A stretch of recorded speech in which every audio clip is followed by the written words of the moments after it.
Hello everyone, Mike Starks with Remax Town & Country here. I hope everyone that's seeing this is staying healthy and safe, and I just wanted to start off by saying, I'm really thankful for where I live. I think Fredericksburg has really come together in a great way to get through this. I've been hearing all sorts of great stories in the last couple of weeks of everybody just doing what they can to help each other out, whether it's a trip to the grocery store for someone you know. I've heard a lot of folks trying to help out with rent for other folks. I know a lot of employers are doing their best to keep their employees paid.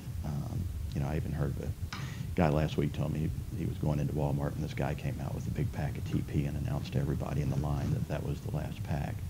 And then he just asked everybody who needed it and he just handed it all out. So anyway, I just think overall our community is really trying to support each other in any way we can. And a big shout out to all the healthcare workers in our community who've really been staying on top of everything that's going on.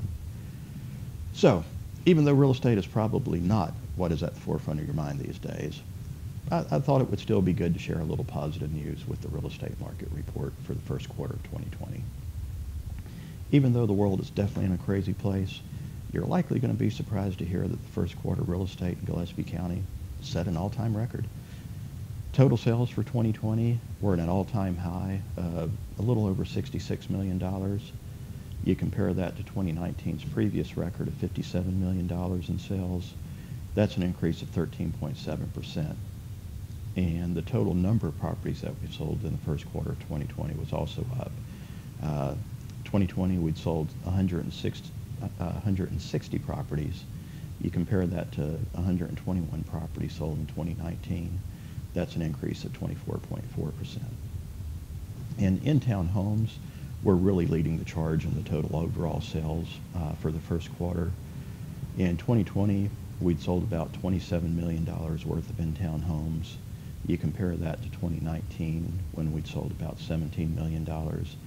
That's a whopping increase of 35.4% in total dollar sales.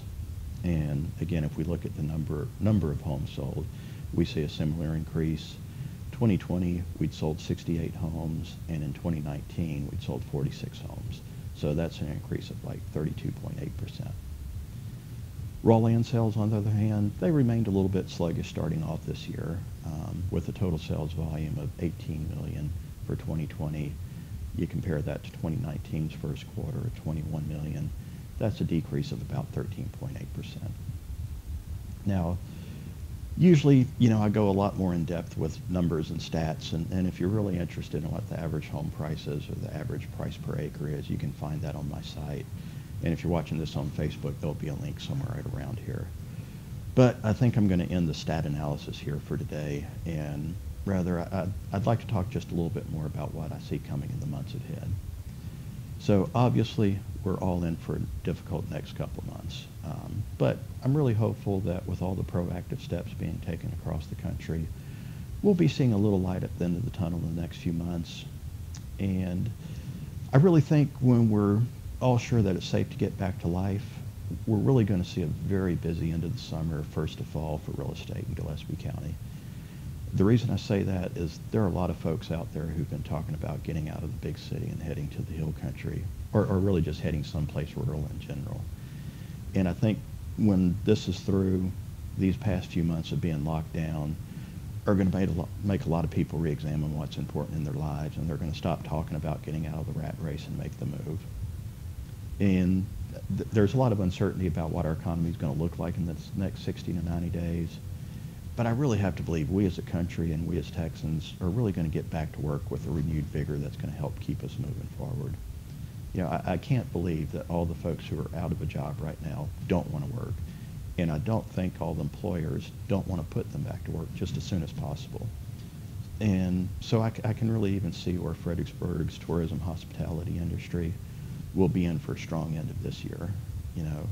Because even though once we get the all clear to travel again and people are moving around, I think a lot of people are going to be staying closer to home. I don't think they're going to be making that overseas trip or that long distance vacation. Back a long time ago when I was in the restaurant business here in town, we often saw years with a little bit of a weaker economy make for an increase in Fredericksburg traffic just because people are staying closer to home. And I think that's kind of what we're going to see at the end of this year and some of next year. So, there's certainly a lot to be down and concerned about right now, but let's just keep doing what we can for each other. Try not to live in fear, but find strength in your faith. And if you see someone that needs help, help them. And I really think Fredericksburg will pull through this and, possibly even be a better community in the end. So thanks for watching, and stay safe.